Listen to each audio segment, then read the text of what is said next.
I was in a good place, and I had a lot of support, and I felt ready to go to these quite dark places.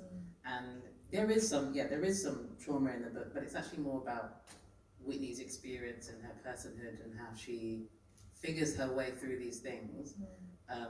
And also I think I came up against it a lot. I had an agent at the time who I think I was coming up against permission, to be honest. I think I was coming up against, well, you want it to be like this, but maybe it can be like this. Or can it be, here are 3 comparable titles? Can it be like these bestsellers? Can it be like that?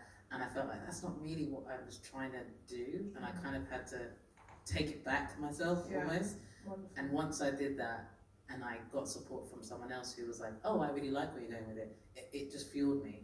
And I think that helps a lot, especially when you're writing something for the first time. You kind of have to keep giving yourself permission, I think. Absolutely. You have to keep giving it, especially if you try not to consider the publishing industry until you absolutely have to. Exactly. And it's just about the story, like you said, then it becomes, that's when I think it starts to flow.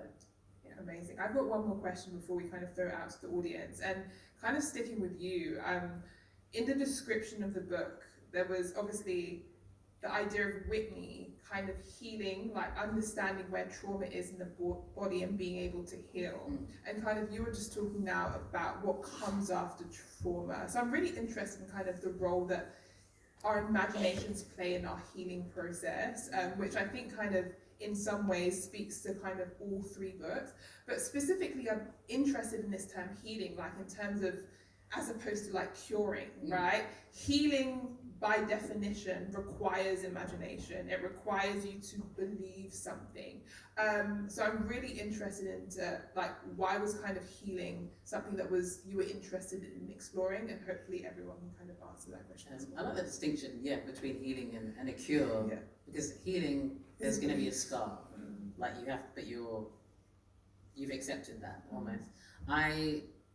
And I think in terms of the imagination, when I think about healing, I think in terms of the book, I kind of think in memory, she's trying to fill in gaps in memory that she doesn't have, or in a history that she doesn't really know about. And she has somebody in her life, the woman that raised her, Margaret, an auntie, who could fill in the gaps, but is not, for her own personal reasons.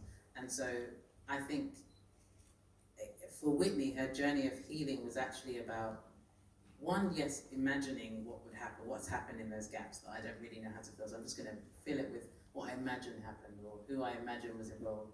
But actually, also, I suppose I found the biggest part of her healing came in her relationships with her friends and what she got from them and what it taught her about herself.